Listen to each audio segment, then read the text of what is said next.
Ladies and gentlemen, good day and welcome to the India Budget 2015 Impact on Private Equity, M&A and Global Investors. This event is being organized by Nishit Desai Associates in association with our supporting partner IVCA, the Indian Private Equity and Venture Capital Association.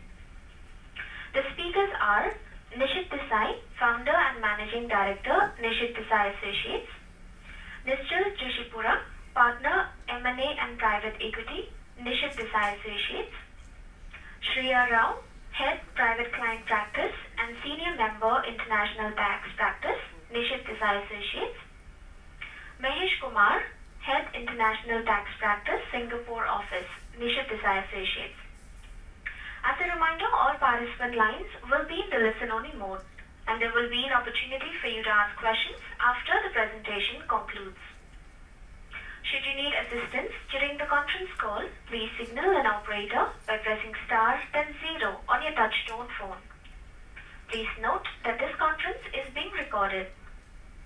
I now hand the conference over to Mr. Nishit Desai. Thank you, and over to you, Mr. Desai. Yes, good morning everybody. Nishit Desai here this morning, and after a long period of time, I have seen a kind of a dream budget, and it's very exciting for all of us. It was sometime in 1991, and to be more precise, on 21st of June 1991, when Manmohan Singh presented the budget and the reforms, the fundamental economic reforms. That was first most exciting day in the history of my professional career in many ways. We removed license Raj, we reduced taxes, we brought in current account convertibility, at least direction, trading account convertibility, and so on and so forth. A lot of things changed, and it's almost after 25 years that now we are seeing another bound of fresh reforms. It's been very, very exciting overall, although there is little mismatch in the fine print which we'll deal with. But on the whole, the direction is excellent, and the endeavor that has been made has been is really something that to be adored. In a short period of time, this new government has brought in some of the fundamental changes, and in many ways it will change the behavior of the citizens of the country as well as corporates, and it is more reformative in many ways than in some ways. Even some of the provisions transformative, but by and large it's very reformative, and I hope going forward India would be an excellent place to do business with, business in, and ease of doing business is likely to be better and better going forward. We of course should not be overestimating the change or the pace of change. Things would take time. Things will take little time to adjust itself. But on the whole, this budget has been a very good welcome kind of a sign for all of us to look forward to. If you look at overall macro picture has been pretty good with the strong mandate that the government got. Now there are more positive trends. Attempt has been made to reduce fiscal deficit from 4.1% to about 3%. And then growth rate is projected at almost 8 to 8.5. And we definitely have a potential to move up to almost 10%.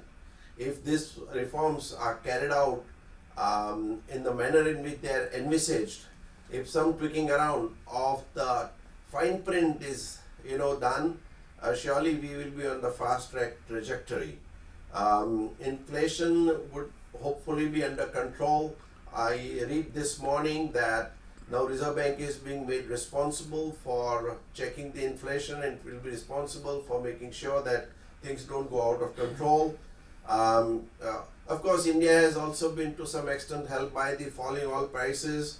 Forex reserves are increasing, and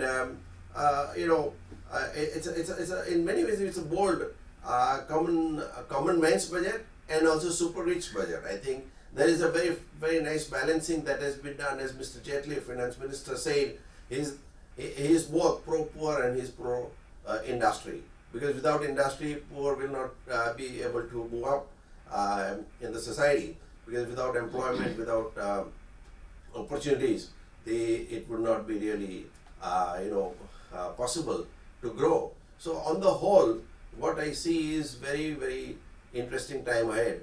Abolition of wealth tax, deferment of GAAR, adjustment to the corporate tax rate, bringing them downwards to almost 25% from the next year onwards, and there is some tweaking around of the indirect transfer rules.